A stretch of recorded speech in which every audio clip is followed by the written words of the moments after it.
Ladies and gentlemen, boys and girls, welcome back to another Sporting160EN podcast. This is podcast number 30. We're getting up there in the numbers, boys. But anyways, let me introduce the panel real quick. Steph, how you doing, man? I'm doing great. Better one today.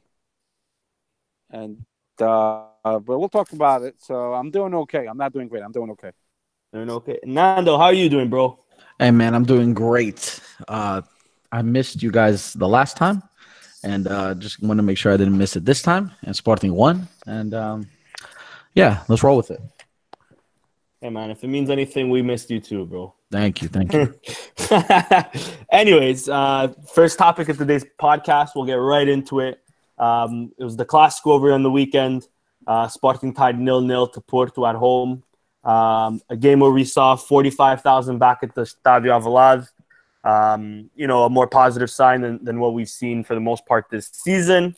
But anyways, let's get to the starting 11. It was Renan Ribeiro in net. We had Jefferson in for the suspended Acunha, Mathieu Coates and Bruno Gaspar. We had Bruno Fernandes, Gudel, and Wendell in the midfield with Nani, Bazdost, and Diaby.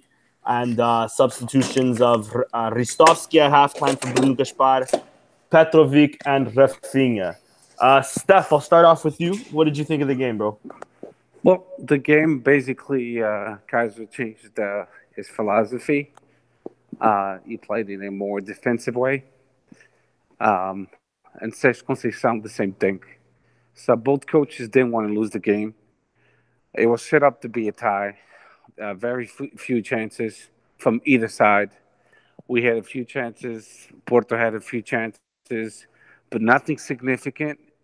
And the result of a tie, it actually it's deserving for both teams.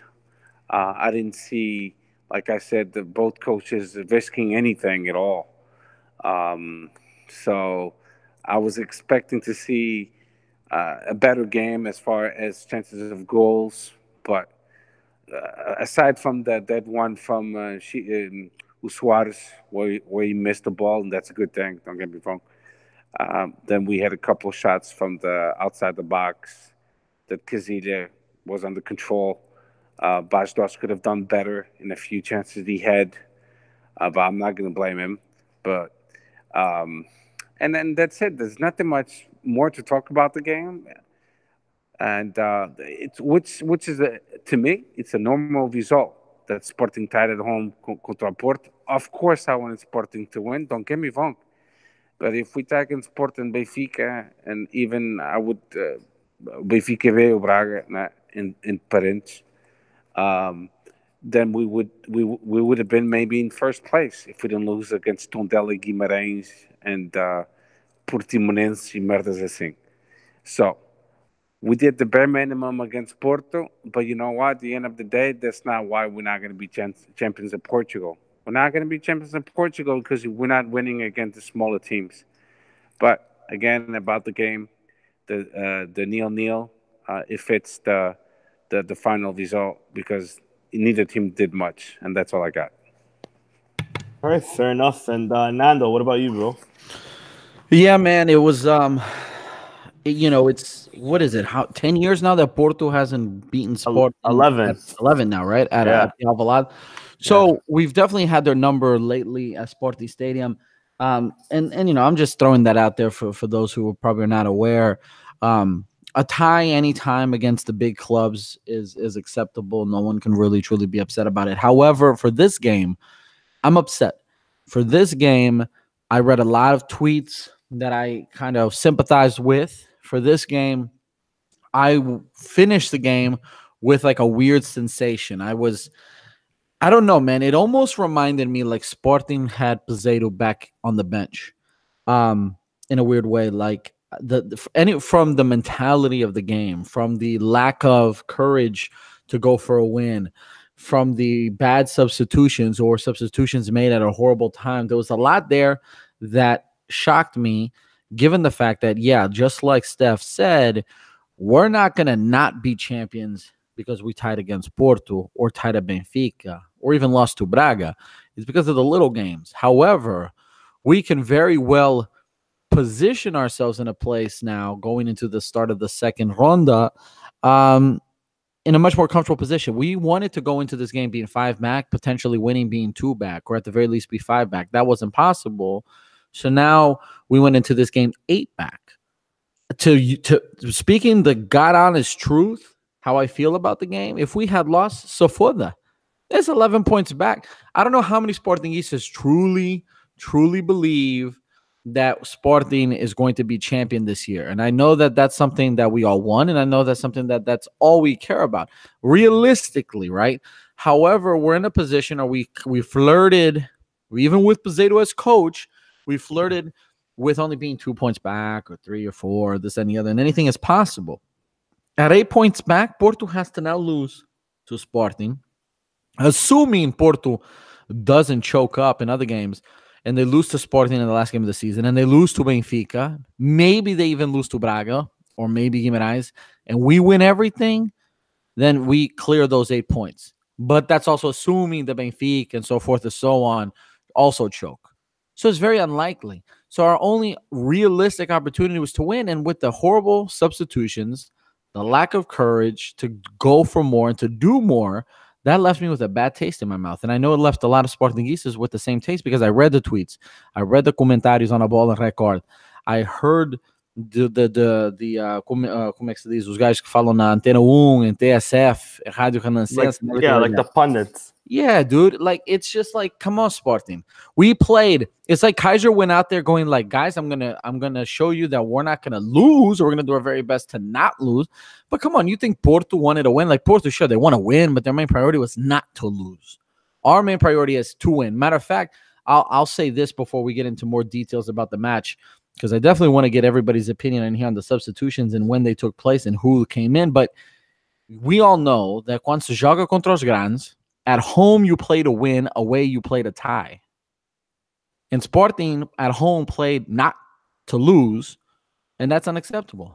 That's unacceptable. And Sporting and the coach had a great opportunity to show more and do more, and he didn't. He was satisfied with the draw. He even said it at the end of the game that he wasn't satisfied, that they wanted to do more, but the second half wasn't very well, played. So, yeah, man, like, come on, guys. We're already in a position that if we lose, we're 11 back. So foda. But if we win, 5 points back, everything's possible again. But no, now we're 8. Still 8. It is frustrating. Yeah, I actually agree with that same sentiment. I think the lack of ambition that I can't even say the lack of ambition, because to be fair to Sporting, we did control most of the possession, or at least the more of the chances came our way. I think that at the end of the game, it was like 51-49 in terms of possession, but there was definitely spells where Sporting was of 10, 15, 20 minutes, Sporting was pushing forward, Sporting was passing the ball along. At least the impression was to me that we kept more of the possession. And without a doubt, we had the most opportunities. I jotted down, I made some notes after watching the highlights and stuff like that. And I counted 4. And I'm not talking shots over the net. I'm not talking shots blocked by a defender. I'm talking, on target, clear-cut opportunities. We had 4 with Bazdost outside the box, decides to shoot, or he stays outside the box after Jefferson does well with the ball getting past Alex Telles. A Bruno Fernandes shot on net where Casillas had to go to his near post.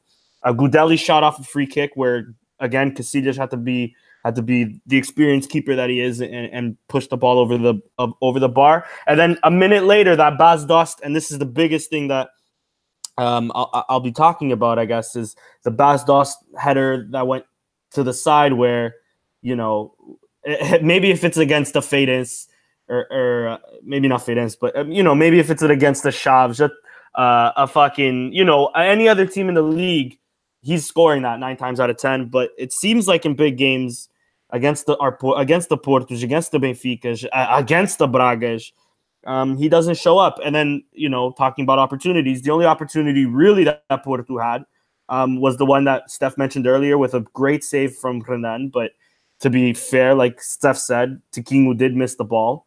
And then after there was a foul on top of Renan, luckily, because I think it was Marega that had the ball inside our box, just a bit above.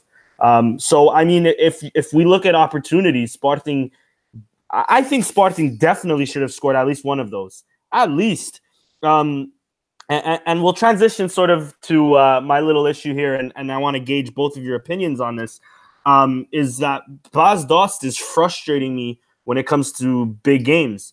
I think in Portugal, when we talk at least about the big three, he only has one goal, and that was a penalty against Benfica. Against Porto, he has 0 goals.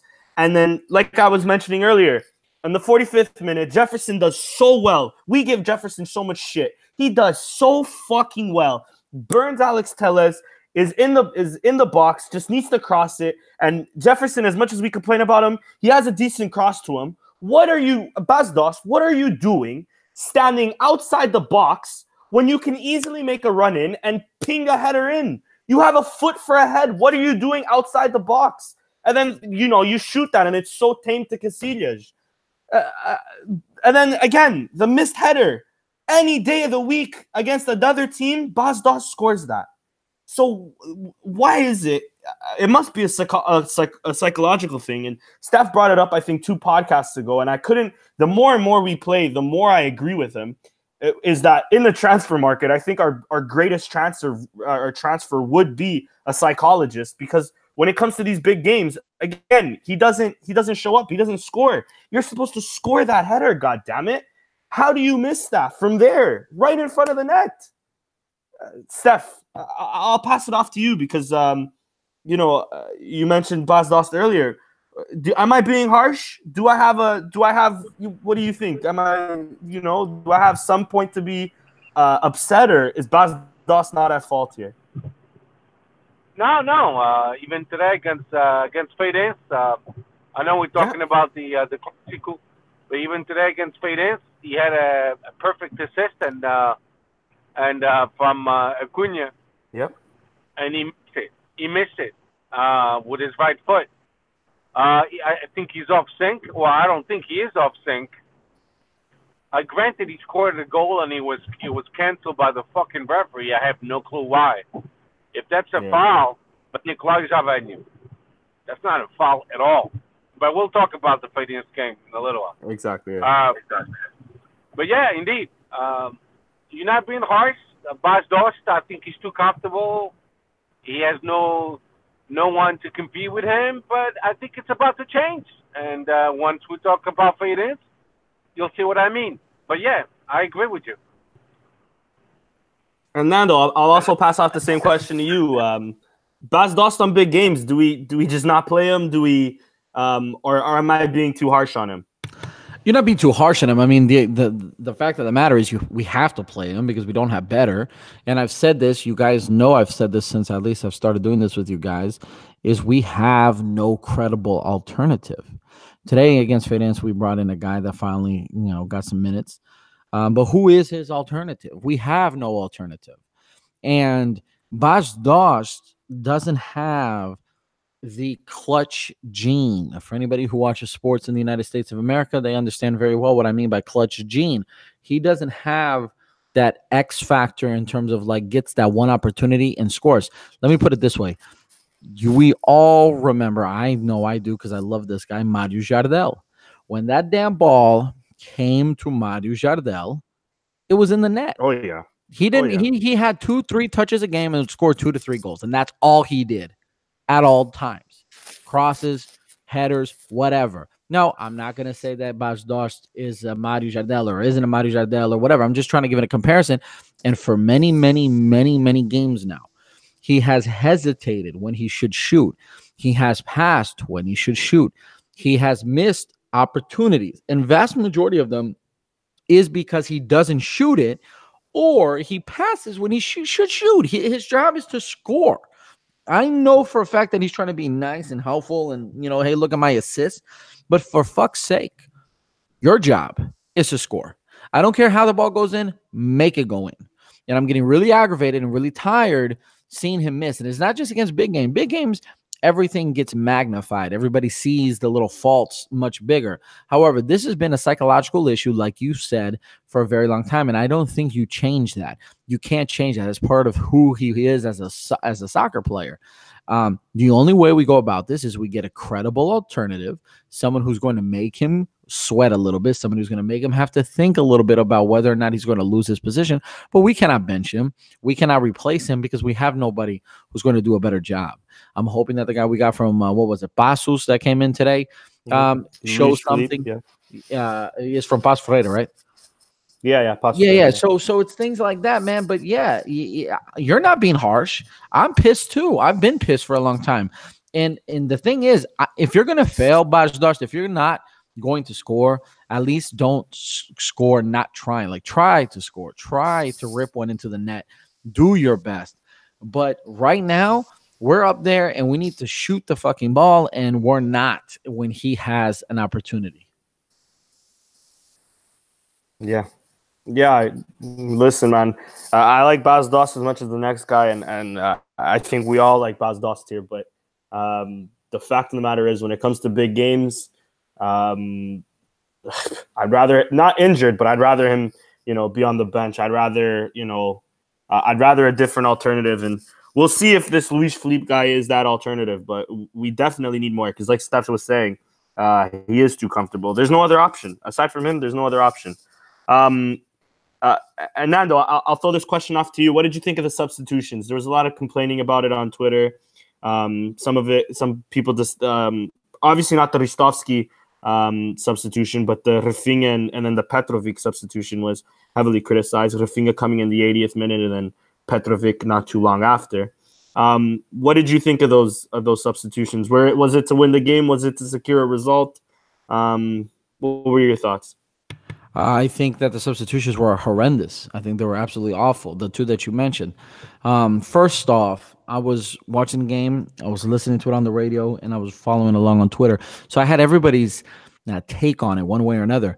And one of the guys that we all know, Bancada de Leon or whatever, who does the 160 up in Europe, he was at the game, Pedro, and he was tweeting live, and the guy was warming up. I think they confirmed it on the radio and I'm talking about Rafinha right now. I think he warmed up for about 30 something minutes. Like, I think he started warming up right before halftime ended, and he only came in at the 81st minute. How long? Okay, so let me put it this way. First off, if I'm the player, I'm pissed off. I'm like, what am I doing? Like, how much more warming up do I have to do to be quote unquote ready to play 45 minutes at most? Because, it's going to end at 90 something minutes. First off, if I'm a player, I'm pissed off about that. Second of all, how much warming up do I have to do until the coach goes, I think it's your turn to go in? He brings in Rafinha at the 81st minute. 81st for a guy who we have been pissed off at since he's been at Sporting. For a guy who doesn't know when to cross. When he does cross, it's horrendous. We all can think of at least one or two times that the guy was trying to cut in, and I don't know if it was a shot or a pass or what it was, but it went off to the side. It literally became a lanzamiento lateral. For a guy who doesn't know if he wants to go one-on-one, if he wants to take a shot, if he wants to pass the ball, for a guy that the fans themselves have already lost patience with. So psychologically, the player's not going to be 100% in it because the fans won't allow it, and I can't blame them. And this is a guy, Rafinha, who the fans actually sympathize with, gravitate towards, like his raza, like his technique, like his skill set. Why is he coming in at the 81st minute in the game that Sporting has to win? Sporting does not have to tie. We have to win. And I'm going to go back to that.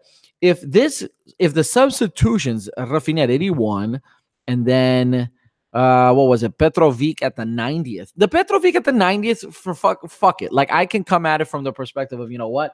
O gajo tem mesmo medo of giving up a goal right here. We're just gonna put this guy back there, and he's gonna be an emergency cone in the middle of the field, and he's just going to, at least be awkward, and hopefully they don't go through him.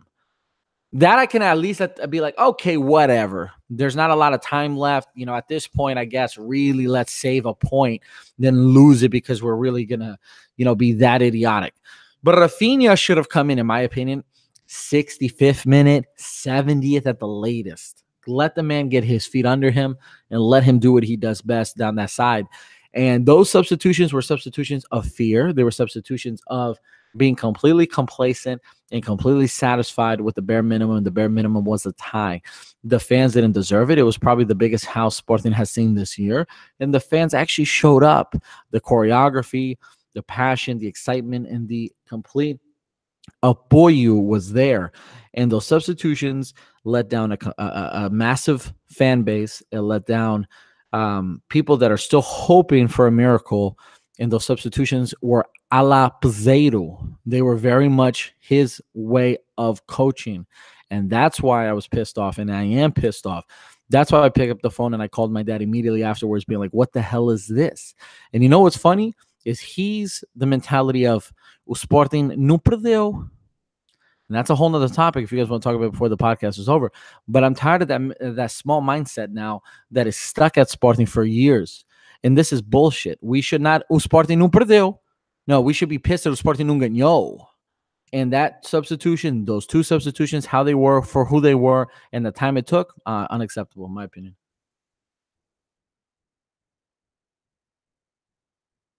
Sorry about that. I was just on mute talking to myself. Steph, I'll ask you the same questions about the substitutions. Where was it to? How did you see the substitutions? Do you agree with them? Disagree with them? Give me your 2 cents as well. Well, the substitutions were way too late. I would have done Rafinha and Giovanni on the left, Rafinha on the right, much earlier.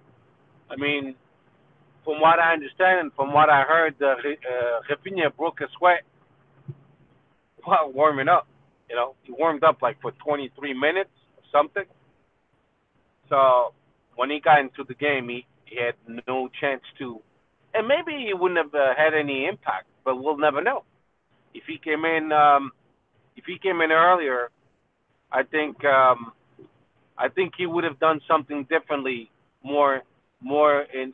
It would scare Porto a lot more, especially when Alex Telles dropped, and for some odd reason. But we could have taken advantage of that, and I would have taken off Nani. Nani wasn't playing shit, and I would have put in Giovanni. I have no clue why Kaiser didn't do the substitution much earlier. All I can think of, and I agree with Nando, it's because he was scared, and the tie was good enough. And in the end, that's what happened. We tied the game when we needed to win. I agree with that statement because we 8 points behind, and we still 8 points behind, and 3 behind Benfica and 2 behind Braga. Let's not forget we're in 4th place. That's why when I saw the tweets on Twitter saying temos que levantar a cabeça, pois temos que levantar a cabeça. O Porto está lá em cima, forçosamente temos que levantar a cabeça. But that's all I got to say. Yeah, the substitutions were way too late. And that's why Tu inventas cada Steph. Não, estou a falar com os amigos, pai. Anyways, guys, my last question really on the classic, really, Steph, you sort of brought it up, but I'll ask it again anyways. Is a draw a fair result for what we did? Steph, I'll start it off with you and then go to Nando. Yeah, I mean the draw, we didn't do shit. We didn't play Kaiser ball. We played Pizarro ball. It's not just because Nando said it; it's because many people said it. We went back to Pizarro era, and that's what happens. I mean, this game we had to win to get closer to Porto. Because I think he was afraid to golear em casa. E não queria passar vergonhas. So, meaning that he doesn't trust his team. Because the way he plays Kaiser, which I like it, your midfield can't miss so many passes. Because then he'll generate counterattacks against our team. And then our back line, we're not that fast. And he exposes us too much. So he dropped a lot. He dropped it. The block, instead of being high pressure, was low pressure. And jogamos cagados, com medos, pronto, em casa. And the tie, it's what it is. We deserve to tie. That's it. No merecemos mais que isso. Acabou. And that's all I gotta say. Fair enough. And how about you, Nando? Draw a fair result, or? Yeah, the result is fair. Sporting didn't deserve to win. Porto didn't deserve to win. They both had a couple opportunities, like Steph mentioned at the beginning of the podcast, that could have. To me, Porto's opportunity was much more flagrant. It was much more like, I can't believe you missed that, than any Sporting had. But I can accept a tie, no problem. But it's a disrespect to the fan base. It doesn't bode well for the coach. If you're a guy who wants to show serviço, you came in, you had your win streak, and then you had a couple bad results. The fans are still kind of, you know what, we believe in you, and here's an opportunity to turn it around and save this season. Literally save this season in terms of at least campeonatos side of things. And like Steph said, he was scared. He is. I'm pissed off about it. There's no reason why, and I know that majority, if not all, Sportingistas. I'm not gonna say all, because I know my dad's one of the older farts that think whatever. But he should have attempted to go for the win, and I think players themselves will probably tell you the same if we were to ask them in this kind of setting, because they had to win. They had no choice but to win. It's actually kind of disrespectful if you think about it, that Porto, after winning all these games in a row, are completely content with coming to Sporting and just tying. That just shows how comfortable they are in the position they are at the league standings right now to finish the Primera Ronda. It's that mentality that needs to leave Sporting. I don't know if it's brujeria. I don't know what has to happen. I don't know if people need to start believing in all gods, but it has to leave, and the coach took a page out of Pizarro's book, and he was okay with it. I'm not okay with it. Fair. I agree. I agree with what both of you said, though. I'll disagree a little bit on the Kaiser part. Though I do agree we were more cautious this day. We had to be. It is Porto, and we are leaky at the back. I don't know. I think if Bas Dost, if he scores one of those opportunities, if one of those opportunities goes in, I think it's a different story. But though I do agree with you, because later, like, we started off the game playing Kaiser ball, but as it went on, we saw less and less of that. But yeah, I'll agree with you guys as well. The draw is the fair result. I mean, we had enough chances to score and we didn't, and that's what happens. Anyways, let's move on to the game from today. Taça de Portugal. We beat Feirense 2-0, though it should have been 3. Our starting 11 was Salena net, Acunha, Quach, Mathieu, and Ristovski, with Wendell, Gudel, and Bruno Fernandes, Nani, Bas Dost, and Rafinha up top. Steph, I'll pass it off to you. What did you think of the game? The game, we dominated the game in the first half completely. I think Feirense touched the ball just a few times. Like, I could count it with my hands, maybe 2 or 3 times. In the second half, it was a little bit more divided, but we still had control of when the Feirense could have scored. And then Salem was there to save the day. But, I'm not expecting Sporting to be perfect for 90 minutes.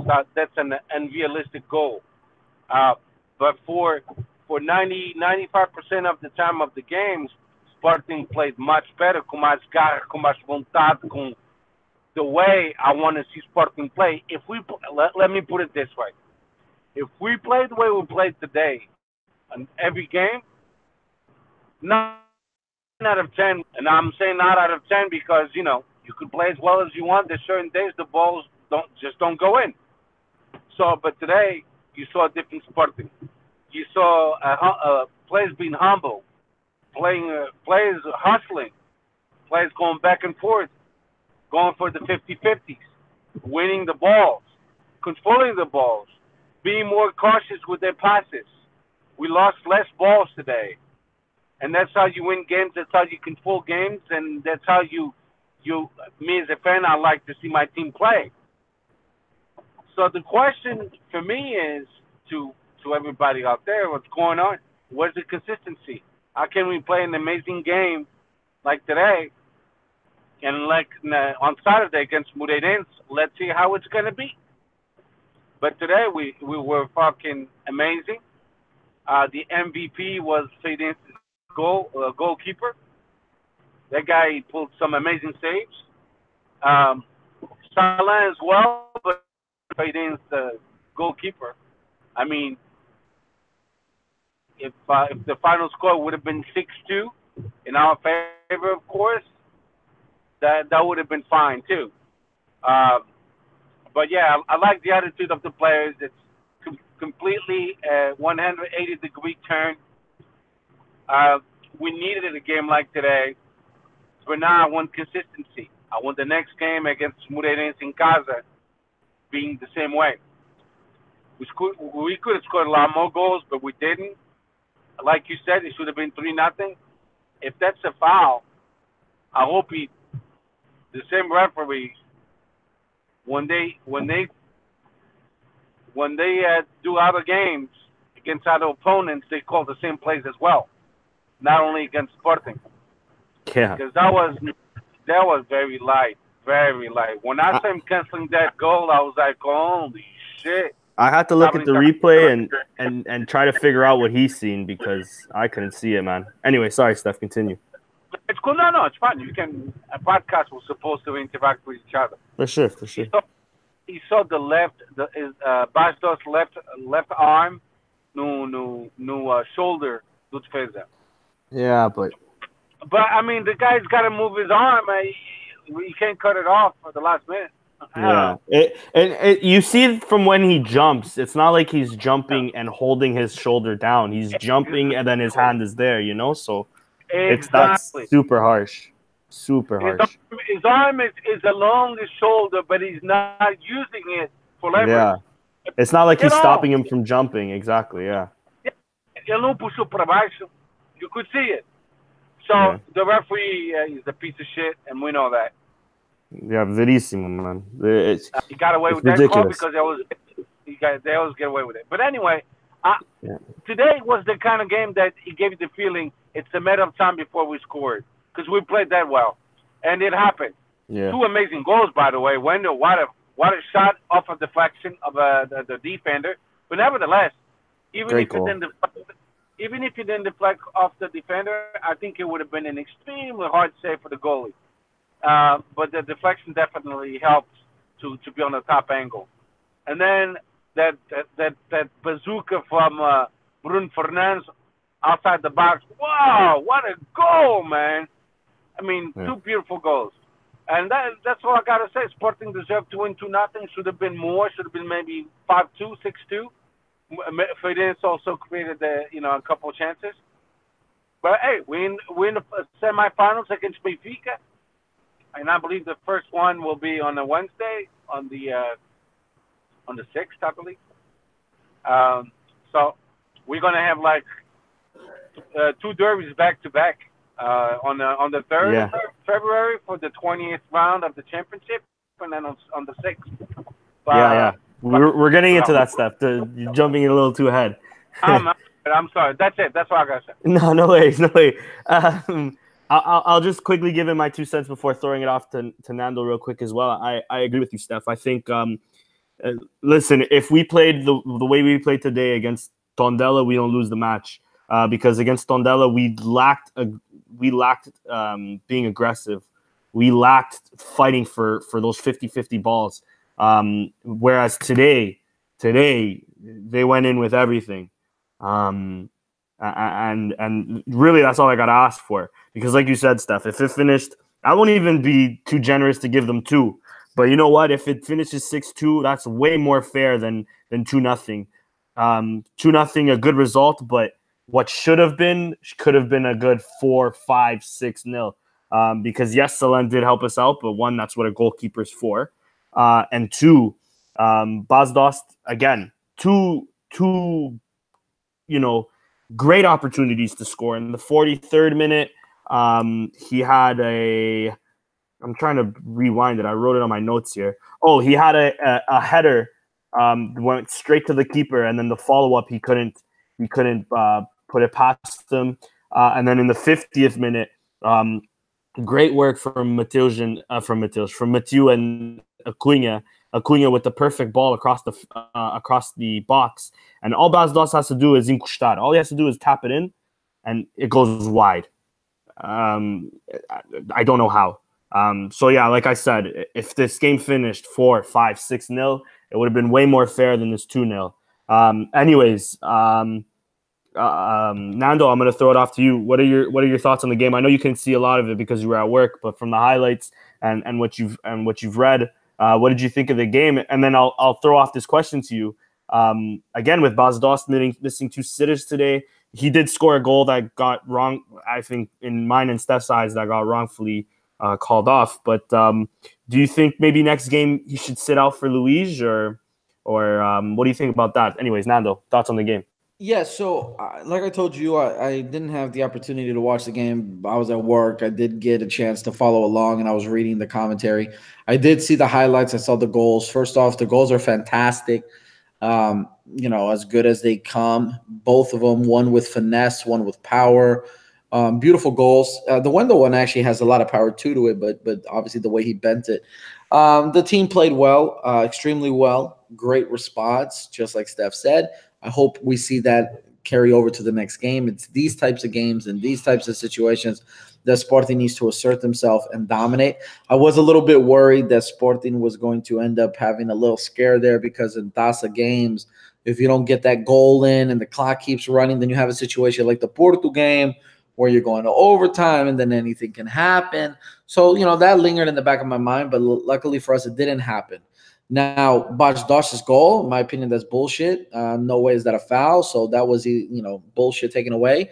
In terms of what you just asked me, if Bas Dost should come off, no. But I do think that Sporting or Kaiser in this regard should look into giving forget his name, the guy from Passos that we just got, an opportunity to play more minutes next game. If Bas Dost isn't playing well, let's say he does play well and he scores a couple goals, it's time to get him out and get this guy in. But Bas Dost needs someone to come in and replace him, like I mentioned at the beginning of the show. But other than that, team played well, extremely well, and it's a well-deserved win. Yeah, for sure. And Steph, I'll throw this next question off to you. Who's your man of the match today? Before I get into a few more. Scratch that. Steph, so today, Kaiser, after the game, he said that this was our best performance since he's come to the team. Do you agree with that, Steph? No, of course not. I've seen better performances in the Europa League, and I think I will agree with him. It's the best performance out of the last 4 games. Yes. Because against Guimarães, nós jogámos uma merda. Against Tondela, nós jogámos uma merda. Against Porto, we already spoke about it, we played cagados.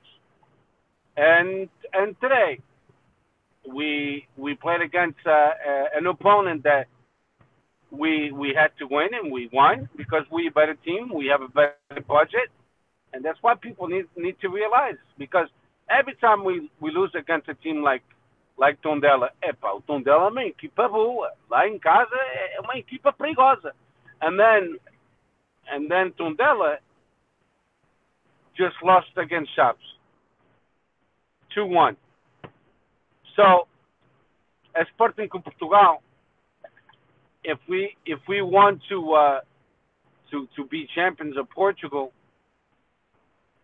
we have to win against the small teams. If we don't, we'll never be. And that's why we struggled for 17 years. Exception for that 1 year that we got the 86 points. That I believe that aí houve corrupção de certeza absoluta.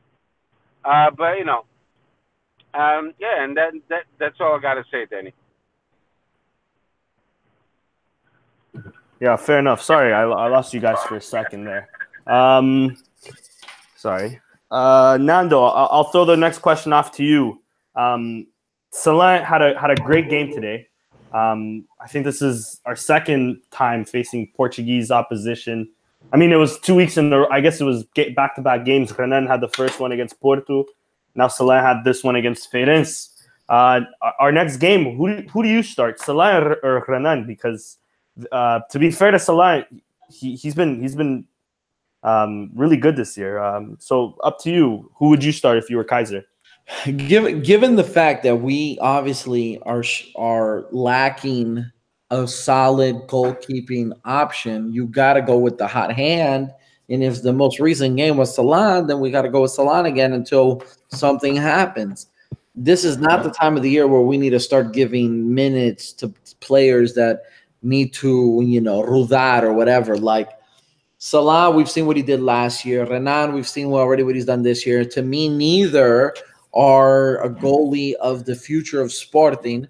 So in this case, given the fact that Renan played today and he did well, even though he wasn't really called into many opportunities or into action, you got to start him again next game, because going forward, we're playing games that are going to decide titles, whether that's Taça de Portugal or Taça da Liga, whether that's how far we go in Europa, or even Campeonato. But it's time to pick a guy, stick with the guy, and give that guy your full confidence, and that's only going to help us as a team and him as a player. Yeah, fair, agreed. And Steph, my next question off to you is similar to that, only two different players. I think personally Ristovski had a good game today, but I also do think that Bruno Gaspar hasn't been as bad as maybe people have been giving it to him for. So Steph, if both are healthy, who do you start, Ristovski or Bruno Gaspar? Or I'll even take it a step further. If maybe you don't feel both of them good enough, do you think we should maybe go into the transfer market for a right back? I think Ristovski today played a really good game. Defensively, he's better than Bruno Gaspar. Offensively, Bruno Gaspar is slightly better, but today Ristovski was right on. I liked his performance a lot.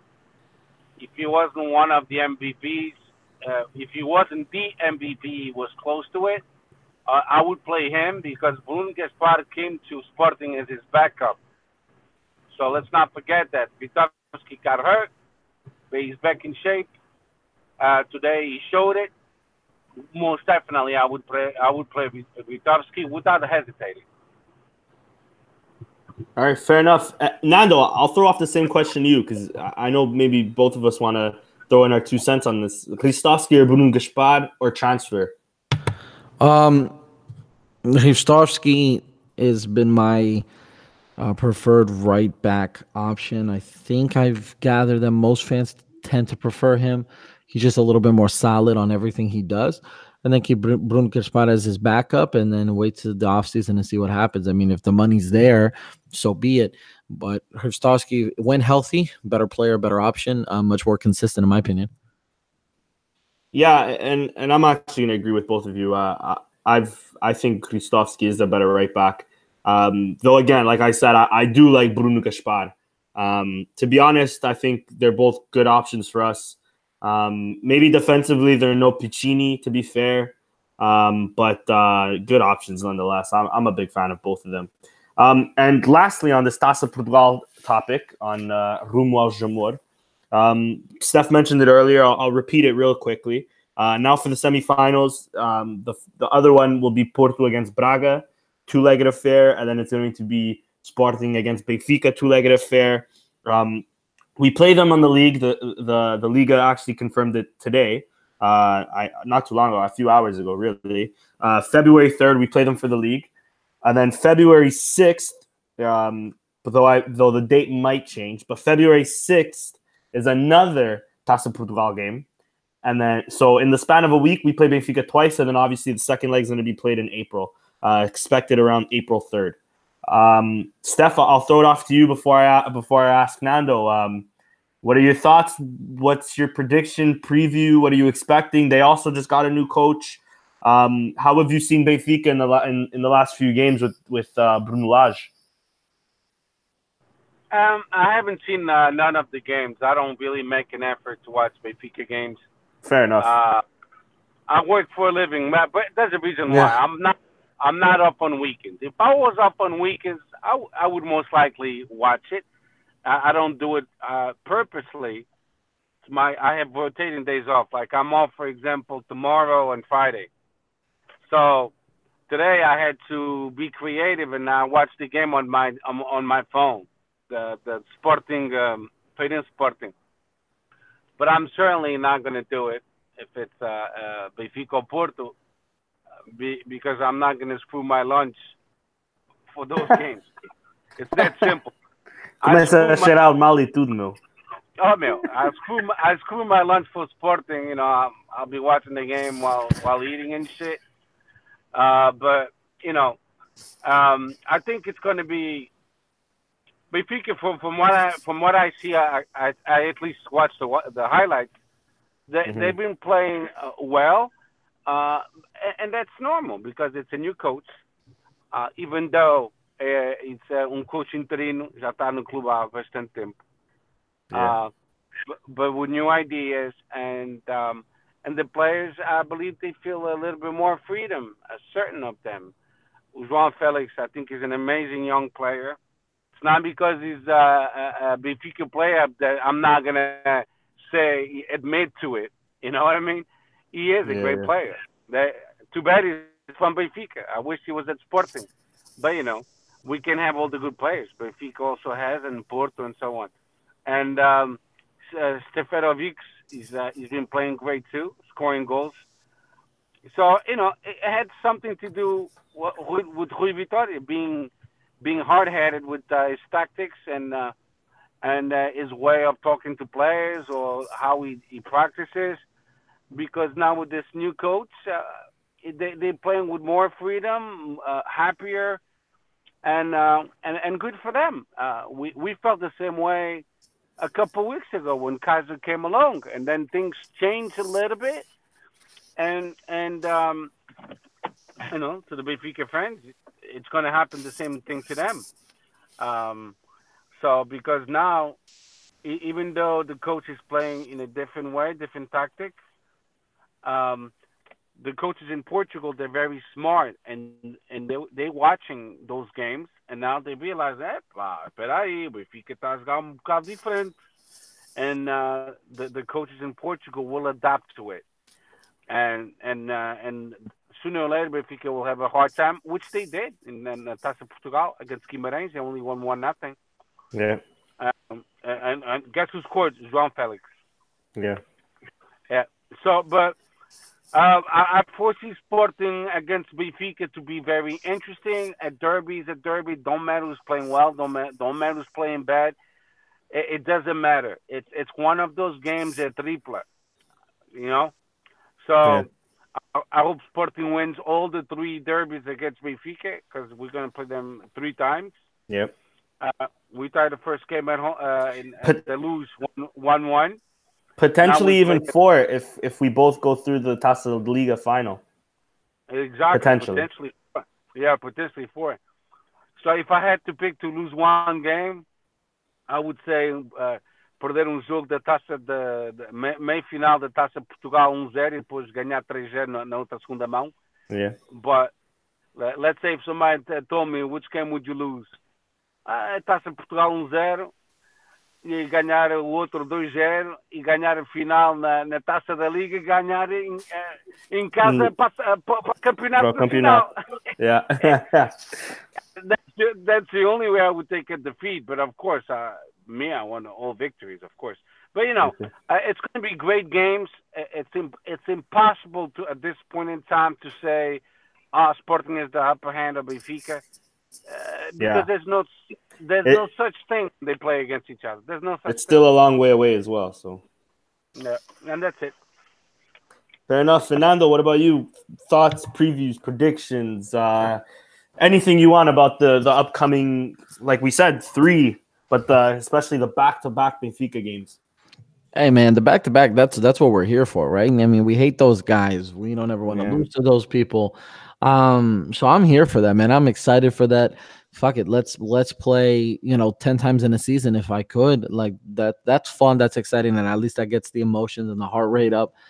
And that's always what stops the country any given time that they're playing. Now it's going to be tough. It's going to be interesting because I think that if, like you said, the times aren't changed, so we play the first game for the Campeonato, obviously at home, and then we play away, I think, for the first leg. I think so as well, yeah. So with that being said, it's going to be interesting because however that first result is, you would think from that point forward, it becomes a chess match, right? Because we play them again then we play them again a few months later for the second leg at home. We potentially play them again for the Taça da Liga. So you could potentially have us, like you said, play them 5 times in one season? Taça da Liga. Well, yeah, 5 times in one season, yeah. Yeah, but Taça da Liga is first. Yeah, because we play... Yeah.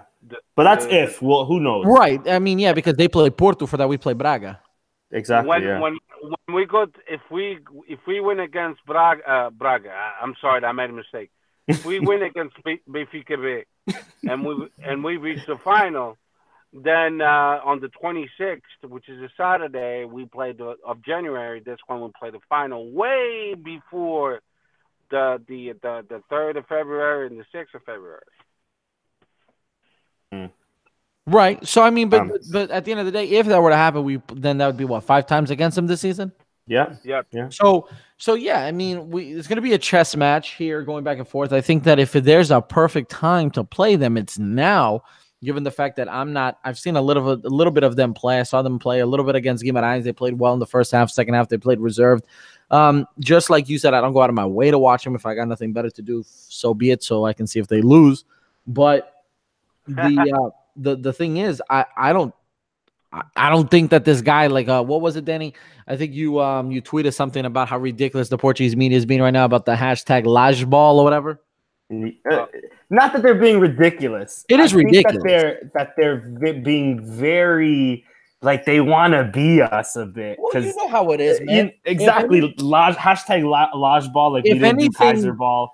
They're talking about the goals that they scored and conceded. Like we weren't doing the same with Kaiser. But the difference is Sorry, one more second. The difference is Laj is Portuguese and Kaiser's foreign, or else it would never be the same. Of course. Anyway, and anytime something good happens to Sporting, the media is going to turn around and look for a way to turn it to Benfica. But I'm saying is I don't suddenly think that this new guy who's the only reason why he's their coach is because they couldn't find anybody else. No, it's not that. No, that's not. Come on, Benfica tried everybody. I mean, they tried Mourinho really hard. I think they put all their chips into Mourinho. Yeah, the president literally said, "Opa, if you're Laj, you're gonna," and not to give too much time to those guys, but if you're Laj, you're like, well, shit, I obviously wasn't the first or second or choice, probably even the third choice. I just so happened to be the choice because there was nobody else that they got. And at the end of the season, I don't believe that he'll stay. To be fair, he won his place. He was an intern. He won the 3 games, so he won his place. To be fair, I think if Tiago Fernandes maybe had done the same, or if at least he showed us something that when he took over after Peseiro, we might have potentially been in the same situation. But to give credit to Laj has been a decent manager through his career. Where Tiago Fernandes failed at the B team, Laj was doing really well with Benfica's B team. I'll give him that little bit of credit, but I agree with what you were saying a bit. Yeah. I think they definitely threw all their chips into Mourinho. Luis Felipe Vieira was even saying that money's not an issue for Mourinho. Instead of having a 25-man squad, I'll have a 20-man squad if that's the case. And then they couldn't get their guy, so I think now with Laj winning, it gives them an excuse to maybe plan for next season a new manager or whatever. But yeah, that's my thought process. If we're gonna go predictions and stuff like that, Taça Portugal, anything can happen. That's the whole nature of the competition. Win one game, lose another. Anything can happen. You can still qualify. Campeonato is going to be interesting to see how they play it because if they played on the 3rd, Benfica is ahead of Sporting right now, right? I mean, let me see real quick. What are they? 38, we're 35. So again, we have to win, but they also have to win if they want to keep pace with Porto. How much are either teams going to go at it, knowing that they'll play each other right again around the corner? You know what I mean? Yeah. So we'll see. It's gonna for me the Taça Portugal or for the Campeonato. It's a must-win game. I know we're gonna get into predictions shortly, but it's a must-win game. They got to beat them, especially given the fact that we didn't take care of business against Porto. And then the Taça Portugal, it might be more strategic. A tie, not a problem. Even if you lose with goals, that's not a problem. Yeah, for sure. And anyways, that's enough about Benfica. This is a Sporting podcast. I don't want to be talking about those scum. Anyways, I'll move over to transfer news and rumors before ending it off with Modalidades. Steph, I'll shoot this next question off to you, and it's a two-part question. So Nando will take my next one. But Acuna potentially going to Zenit for 20 million. What are your thoughts on that, Steph? I would up it. I'm okay to sell him. I would prefer summertime because, as you saw today against Feirense, um jogador com raça. He never gives up on any play, and he goes back and forth, and something that Jefferson doesn't do. Well, even though against Porto played well, Jefferson, he lacks some consistency.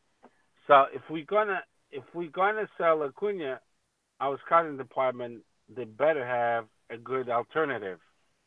But I would sell him for 25, 30 million, and it's got money, so screw them. Let them pay up. But really fast, I wanted just to give my 2 cents. Mourinho was never an option for Benfica. Everybody knows that. That was the media fucking doing it.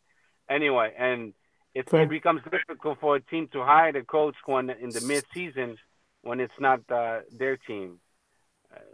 A lot of coaches would love to coach a club like Benfica, Sporting, and Porto. But, that's all I wanted to say. I don't think they're struggling to get a coach. It's just it's mid-season. It's basically for a coach to grab a team like that. But going back to the transfer, for 25 million, I would sell Acuna. If I know for sure that we have a good alternative. That's it. Yeah, fair. And that's perfect segue. That goes to my second part question. I'll shoot it off to Nando. And, of course, Steph, chime in if you want. Of the four options that have been rumored in the transfer market, we have Christian Borja of Toluca. Damn, I had his stats here and it all went down. But we had Christian Borja, who I believe, if I'm not mistaken, he started most games for Toluca in Mexico. I believe he has 3 or 4 assists from left back. I'll check that in a second. But we have Christian Borja. We have Kevin Rodriguez, Portuguese or under 20. No, actually, he just played for the senior team. Portuguese international. Coming towards the end of his contract with Sociedad, but I think Sociedad are asking for a little too much. As of recently, we have Guilherme Aranha of Sevilla, a youngster, 21 years old, Brazilian, really promising, looked really good in the Brazilian league. He looked decent last year when Sevilla bought him, but he's sort of fallen out of favor over at Sevilla. And then, of course, we have Fábio Coentrão of Rio Ave, who we all know too well, and I think a lot of us wanted him in the summer. So again, Christian Borja, Kevin Rodriguez, Guilherme Aranha, Fábio Coentrão. What do you think of these 4 names? And if you can pick one, who would you pick? Yeah, well, in regards to those 4, man, the one I'm definitely going to pick and jump all over is Fábio Coentrão. At least ele conhece os cantos da casa. Yeah. You know what I mean? So, he should never left. If Coentrão was still there, then Acuna would be playing a whole different position. And, we would have had a whole different dynamic that we haven't had ever since he left. So I would definitely jump on that. I would have even said that I'm really disappointed that we lost out to the guy from Chaves that went to Mexico. Exactly. Like your Canadian boy, right? Yeah, my Canadian guy. Yeah. So that bugs me. That bugs me that we lost that guy out to a team in Mexico. And I think that Sporting they need to get a guy like Coentrão. The other guys, I'm not sold on any of them, honestly. My chips are all in Coentrão. That would allow us to, like Steph said, if we have a good alternative to selling God dang it! Now I'm blanking on his name. Acuna? Acuna, thank you. Yeah, no worries. That would be the perfect example, right? So if we can bring in Cointron, we suddenly have a more than credible alternative to Acuna.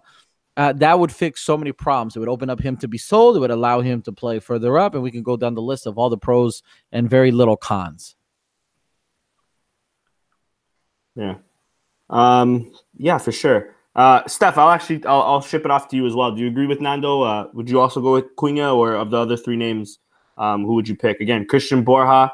He had I just seen it here. He had a goal in the Apertura season for Mexico, a goal and 3 assists at left back. So, anyways, yeah. What are your thoughts on the 4 names listed?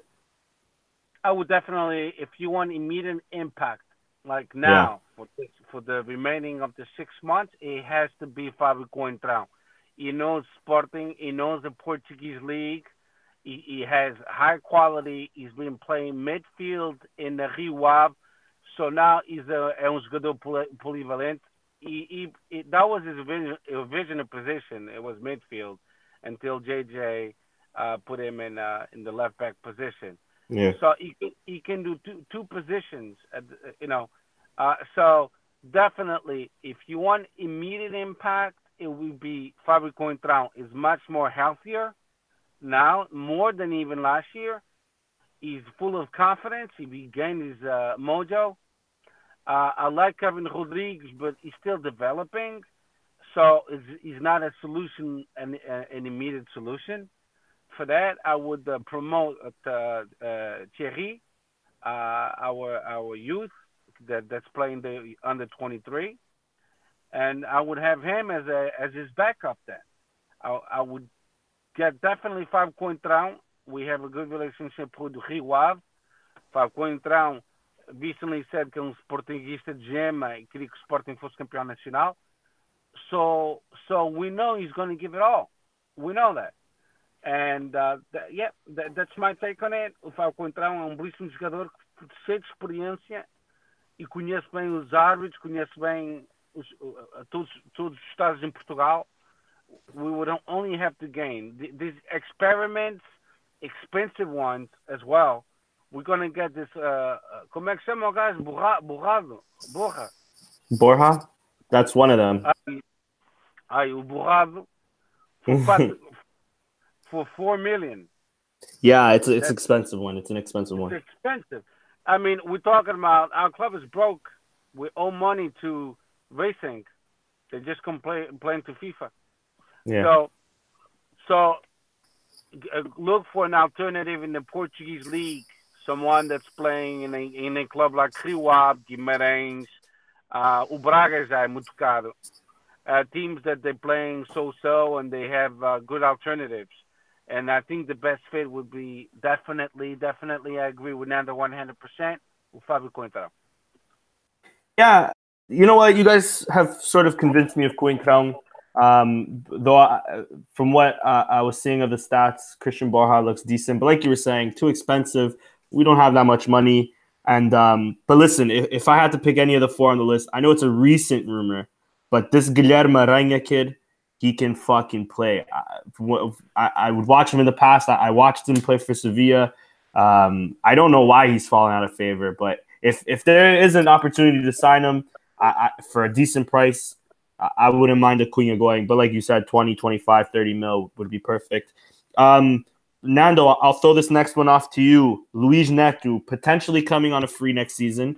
He's at the end of his contract. I'll read you his stats real quick. He has 17 total appearances this season, 0 goals, 0 assists, but he's a center back. He has 8 yellow cards, a 90% successful passing rate, and he completes about 5.8 long balls per game, wins about 2.6 aerial duels per game, wins about 2.2 tackles, 1.8 interceptions. So that's basically 2 interceptions per game. And Who Scored? The website gives him about a 7.05 out of 10 rating. He is 30 years old, Portuguese international. I think we are all familiar with Luis Neto. Good signing, bad signing, average signing. What do you think? That's tough. Average signing with the potential to be a better signing. He has experience. He's had some good moments. I would have preferred, even though he's older, I would have preferred a Pep or something like that for the short term. But obviously he went to Porto and he's probably a lot more expensive. It could be a good signing because there's rumors that Jeremy Mathieu might leave. I mean, either at this transfer market or at the end of the season. And we have had issues at the center back position. He's only 30. He can. I think that's what I think he is 30. Yeah, he is 30. I think he still has obviously 4 to 5 more years to play. So it could turn into a good signing if he has the right mindset and if he's not going to Sporting just to get paid and to just chill out for the rest of his career. We've seen him play for the Portuguese, Seleção. We've seen him play most recently. What was it in Russia, right? Yeah, for Zenit, yeah. So he has potential, but it's just what mindset is he going to come over to Sporting to just sit there and get paid, or if he's going to go over there with the mindset to win a position and to be hungry. Yeah, I agree with you actually there. You've hit the nail on the head actually. Perfect. Steph, I'll throw this next one to you. But obviously, Nando, chime in if you want, or I'll throw it off to you as well. We just signed Idrissa Doumbia of the Ivory Coast for 2.8 million from Akhmar Grozny of Russia. 60 million buyout clause. He signed until 2024. He's made 16 appearances. He has a goal and assist so far this season. He wins about 1.4 tackles per game. A successful passing rate of 87%, which isn't that bad. He averages about 1 interception every game, 0.8 fouls per game. So let's just round that up, a foul per game. Let's see if there's another stat here. Not much else besides that. He looks like a decent ball-winning midfielder that can pass the ball. What do you think of him? 20 years old, he is young. Thoughts on this new Doumbia we signed? Well, I think in the future, and there it is. In the future, I think he has the potential. He's not a sure thing to be a great player. He's 20 years old. He doesn't know the Portuguese league. He doesn't know how it is to play with the Kaiser mentality. So we're looking at a young player that's potentially going to play 4 games from now, 5 games from now, until he adapts to the reality of the Sporting, how big Sporting is, the Portuguese league, and all that. And there it is. This is why I agree with Nando about 5 Contraão. If we have 5 Contraão, he'll just fit in because he has all that. Now this young kid, I believe he has potential. On paper, he looks great, but now let's see him on the pitch. But as well as I do, he's not going to play against Moreirense. He's not going to play none of the derbies. So we'll see him play maybe sometime at the end of February, the beginning of March, maybe. So, and that's the problem with these acquisitions, which is not a bad one. It's a good one, but it's already thinking about 2019, 2020. This player is not for 2019 season or 2018-19 season. It's more for 2019, 2020. Because if you play him too early and he doesn't perform, what happens? He's going to be criticized, and then we break him. Because that's the way it is in Portugal. We don't have any patience. We have very little patience. And about Luis Net, I'm just going to give 2 seconds about that. For sure. He'll be a good addition. He's not that old. He's 30 years old. But only if Macho leaves, or André Pinto, or Coates. I don't think he'll accept the role of being the 4th center back. I think, So Macho, Monaco said they were interested in him, but he agreed with our president that he would stay for the remaining of the season. And I believe Sporting already they acted upon the clause to keep him until 2020. So I think he's staying until 2020. Yeah, his contract is until 2020. Yeah, 2020. But if Monaco pays the right amount of money, I think he'll go. I mean, he's French, playing in France for a French team. That's pretty convincing for him. And then if they still give him like 2 or 3 millions for him, that's a good deal for his age. Yeah. And then I think Luisnet will come. I think he'll be a good acquisition as a third string striker, better than I don't want him at Sporting. You shitted on us. I was just about to bring up Yodi next. Oh, but that's fine. That's fine. Steph, keep talking, and then I'll throw it off to Nando. So go ahead. Yeah. Anyway, you know, we're on the same wavelength today, buddy. Yeah, Udumbi, I think he'll be good, but I don't think he'll be ready for now. I think for 2019-20 season with a nice preseason, nice and relaxing. Yes, and I hate to say it, but that's the way it's going to be with this young kid. Fair enough. Nando, your quick thoughts on Doumbia before I ask you about Yuri Medeiros as well. Nando? Yeah, can you hear me? Sorry. Yeah. Did a little bit of what you did. I was talking to myself for a second there. It's all good. Doumbia, I don't know much other than the few highlights I've seen of him. He looks promising. He looks like Steph said that he has the potential to turn into a very, very good player, if not a great player. But Doumbia is not a now guy. He's not a guy that's going to solve our problems in the immediate unless he comes over here and immediately assimilates and everything just turns into as perfect case scenario as possible. And that's very unlikely. So assuming that he's going to take time, given that he's 20 years old, and that he's going to have to learn our league, learn our language, learn our culture, and learn how we play, and then the tiki-taki fouls that this league is all about. He's not a guy that's going to give us immediate results. However, if he puts in the time and the effort and he sticks around the right people and he develops like we hope he does, then he's going to be a guy that's next season going to be a nice, fun addition and really somebody that we can look forward to. So I'm not going to say anything really about him other than the fact that he has potential. He didn't cost us a lot of money, really. It's a very solid investment, assuming that he should develop into something a lot greater. So yeah, that's fine. That seemed like a logical financial decision and a logical decision for the future of Sporting. But for the immediate, I don't think he's going to do much for us. Fair enough. I do see both of your points. But I remain a bit more optimistic, though I get the sentiments because it's not like Gerald has played any minutes since he's come back. But so I get your guys' frustration. But I think because I look at Goudelli and I don't see a player that's good in that defensive midfield role. And if this kid is what they're making him out to be, and if his looking at his stats, he looks decent. I think hopefully in the next 2-3 games at least, or hopefully sooner, somewhere in training, he can show Kaiser his worth, and hopefully he can jump right in there. But anyways, Nando and Steph, of course. But there's rumors of Yuri Medeiros possibly coming back to Sporting. He's only played 3 games for Genoa since they sacked their manager of last season. They now have Prandelli, who doesn't really fancy him. Thoughts? Should we keep him? Should we sell him? Should we play him? What are your thoughts? So loan him.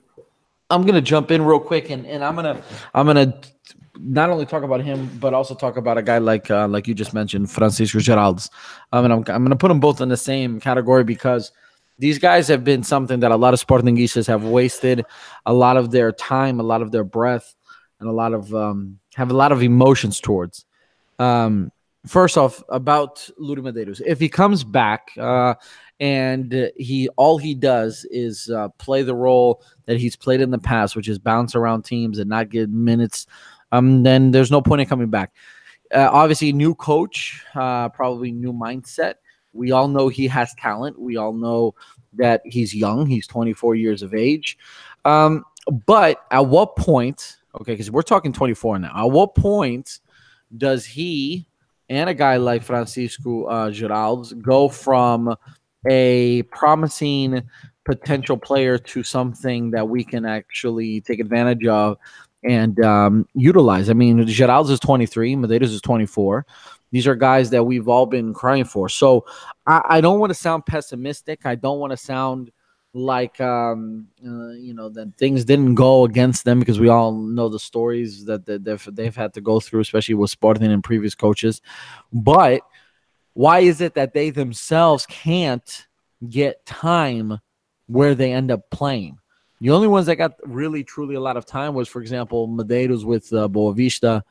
But you look at Geraldo's, Geraldo did nothing where he was in Germany. And he also did nothing at previous destinations. So you start to wonder, is it a Sporting problem, or is it now starting to become a mental problem, a player problem? You know what I mean? So I want to say that, yeah, man, bring him over. He's not going to cost us a lot of money. And he also knows Ruskansa Casa, and hopefully he's hungry to show. But at what point do we go like, all right, man, enough's enough opportunities, because you're not 18 and 17 anymore. You're not 19 and 20. You're not, over here playing with the Portuguese under 21. You're not, like, what's up? At some point, you got to go from promessa to, it's current. It's now. Yeah. Fair enough. And they are at that age too. Though I still remain optimistic on Geraldo, like simply because of his time at Rio Ave last season. Though definitely the Frankfurt has scared me a bit. Steph, quickly off to you. Yuri Medeiros, should we loan him out, sell him, play him? He is, I think, a little too old for the Sub-23, so I don't even think we can play him there. And Geraldo as well, since we're on the topic. Steph, what are your thoughts? Okay, yeah, I'll be quick about it. So, Yuri Medeiros, I would sell him. He has had enough opportunities. He went to Geneva. He's not playing in Geneva. It's not a Sporting problem. It's a work. For me, it's a work ethics. He's the kind of midfielder, offensive midfielder that doesn't like to run back. And nowadays, in modern soccer, that's a no-no. Now you have to run back and forth. You can just play midfield offensively, e mais nada. You have to go back and forth. You have to pressure. And I think that's the problem with the Yuri Medeiros. Ele gosta muito de ficar à frente, mas quando é para ir para trás, está quieto. And o Chico Geraldo is the same thing. He's a small player. And if he doesn't give it all, and the coach is expecting him to do high pressure and to play defensively, I know we have a number 6, but the number 6 is not going to be able to cover the whole midfield. He's relying on the number 8 also to help him. Do you guys agree on that? Yeah. Então, como é que é? O 6 é que vai tapar o meio campo todo? No. Number 8 has to begin the pressure, and the number 6, hopefully he'll get the balls, recuperar as bolas.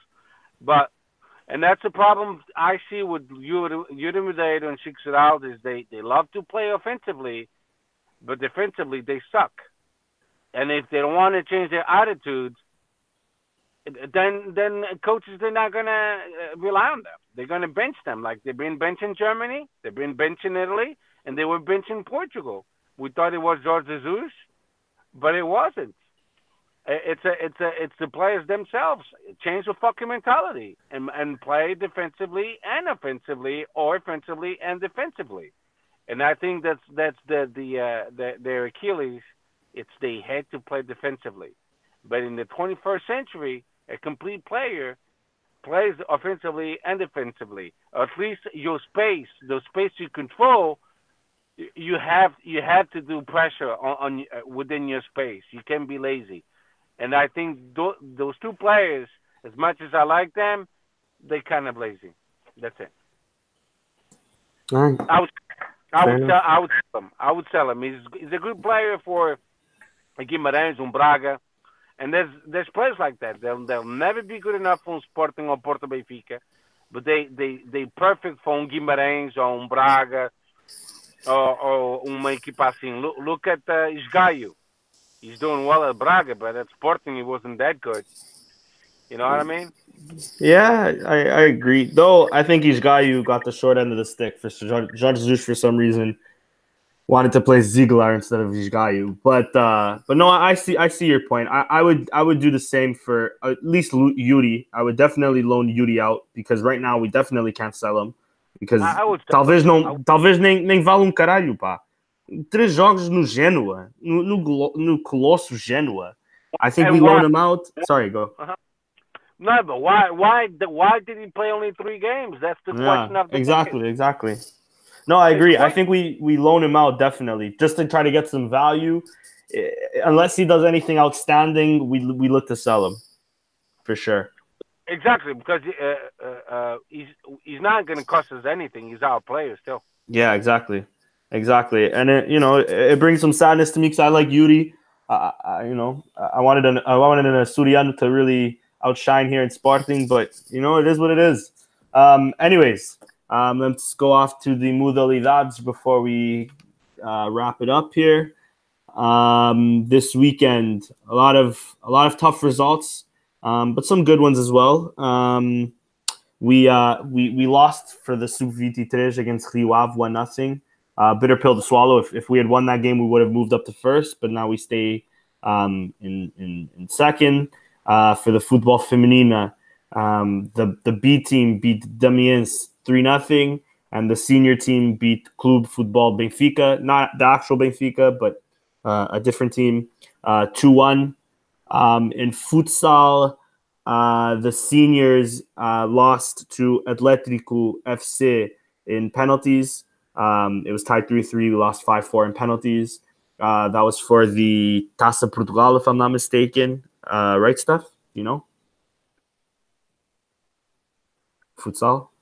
Am I still on? That was League Cup. Oh, League Cup, sorry. And then for the Femininos futsal, we beat Belenenses 6-3. In handball, the B team beat Almusajim. Sorry? League Cup. League Cup. Yeah. Sorry, I got the two confused. Sporting beat Al-Kujim 39-25. Sorry if I butchered that. The League Cup. For hockey. Steph? The League Cup. Right. Where was I? For hockey in Patins, we lost 5-7 to Passos de Arcos right after the Clásico. But bitter pill to swallow. For volleyball, the seniors beat Mamed 3-0, and then also beat Ginástica. Ginástica 3-0. For table tennis de mesa, another Sporting victory, another Sporting. We won the Taça Portugal in tennis de mesa. For rugby, the seniors beat Bairada 17-0 and Cascais Rugby 15-0.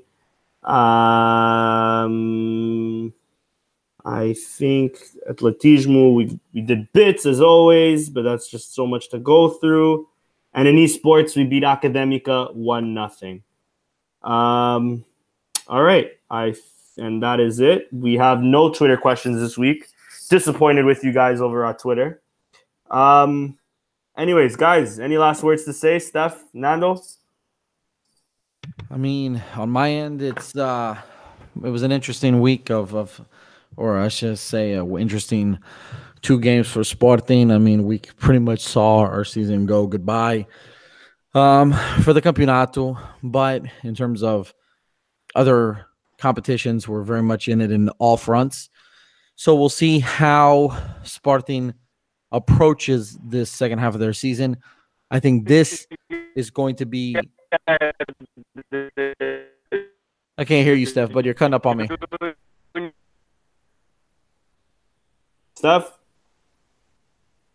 Anyways, go ahead, Nando. Yeah. I was just saying it's gonna be interesting to see how Kaiser handles this second half of the season, because worst case scenario, let's say we bomb everything, we don't do well in anything, we don't win anything.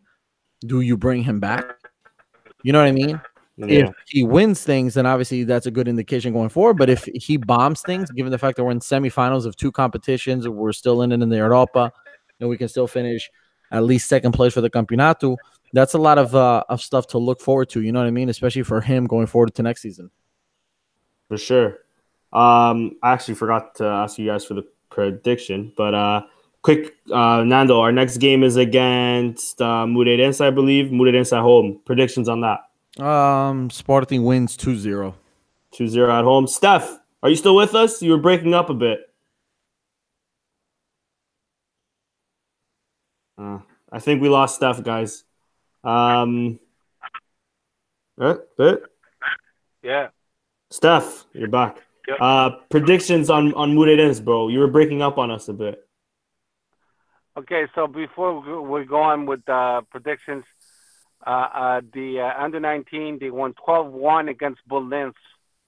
Oh, so, yeah.